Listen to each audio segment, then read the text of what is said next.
Alright, so let's get the transformation going. I have macro mode on, so it may look out of focus for just a moment there until I get close to the lens. If you have previous Garland releases, transformation is exactly the same, because it is, other than the change of materials, exactly the same as the previous release. So the legs are on swing bars here. There are a couple of magnets right there. And then, of course, magnets in the legs. Really strong ones too, so these really hold nicely. So basically we're just going to take those out.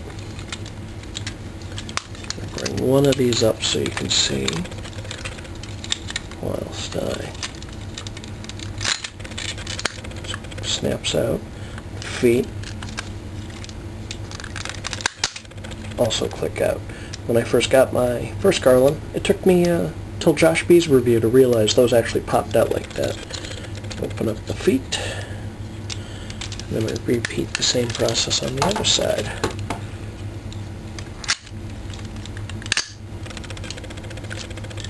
Nice and tight and clicky, as you can hear. And then basically you're just going to straighten out the legs, I should say. And then, from that up, you're going to lift the seat up. And basically, this can be, there's a little hook under here, and you want to make sure that you clear the gas tank. And that just rolls right down. Now, just want to make sure I show this to you. The wheel does roll, and there is a hole right there where my thumb is. Lines up right there. And the peg right there just goes right in. Like so. You do that with both sides. And try and stand it up straight, because you'll actually need the legs to balance for the rest of this process. And from there you're going to get the seat down. There's a little door here on the back side. You may want to just give that a little space so that can kind of clear. And this doesn't want to play along, of course, so there we go. Just kind of snaps in. Seat goes. Shogo can, in theory, sit in there while you're transforming it, but to be honest, it gets a little difficult, so we're not going to be doing that. And now, here's where most folks were having problems with their Garlands. Arms come out. The little magnets here on the end. I'll give you a better look at those once we get to that point in the transformation. From here, you're going to kind of have to support the fuselage. It's not as finicky as it kind of looks on camera here, so we're going to open these up a little bit. What I do want to point out is this is where it started breaking on folks in here, so be aware of it. You know, you got to be aware that there are two hinges, one closest to the wheel, one in the shoulder. So what I suggest is bringing that up till it clicks, and then just making sure the arm's cleared so you have some room there. Being aware, I tend to grab right here at the circle and just make sure it clicks. Again, getting it out of the way. These are the die-cast parts in here. This is a little weird and takes a couple times of practice before it's real obvious what you're doing. But basically, you're going to rotate, kind of pull the wheel away just a little bit, not hard. You don't want to break this. This is plastic in here. And it just rolls like that. Basically, you're going to bring the arm in like that. I'm going to put that over there out of the way.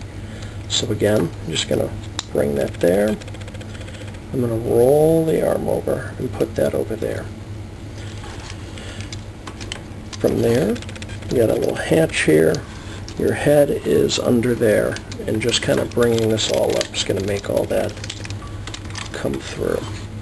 And we're going to rest there. I'm going to give you kind of a close-up of the arm mechanisms so that you can get a better look-see and what to do with the shoulders here. So, okay.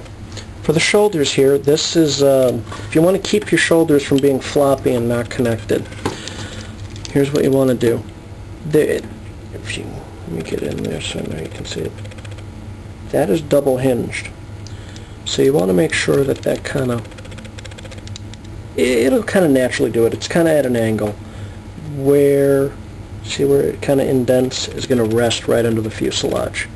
So just make sure all that's lined up. Close your hatch. And then pretty much that's it. Of course, you got the little cockpit. This is a little tight, but it does go in. Now, back to the arms here. At this point, things are a little floppy. What happens is you want to be able to kind of straighten that out a little bit and get those in there. And that will now set tightly against the body without too much flop. You want to make sure that the wheel actually rolls all the way and kind of clicks. By natural, it'll kind of want to sit there, and it does roll back a little bit. Once you do that, it kind of clicks into place, and you don't have to worry about floppy arms, so to speak.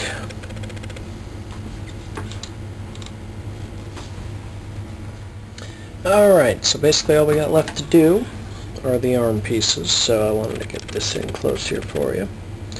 Basically these magnets that were holding it to the chassis just snap right back in.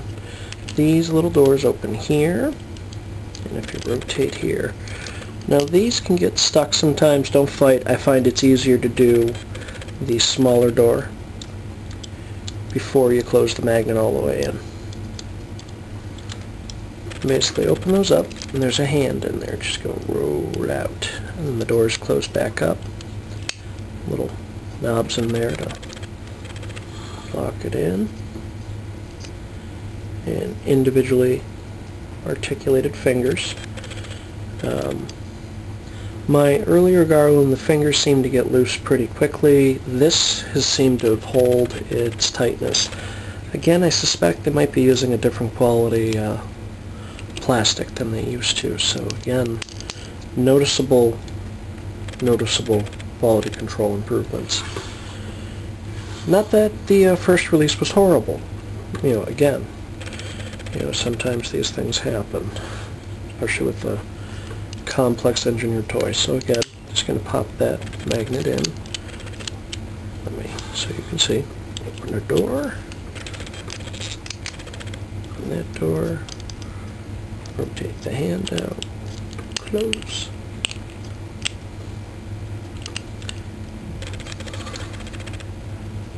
And this is of course more in the shape of a fist, so that it can hold the gun. So,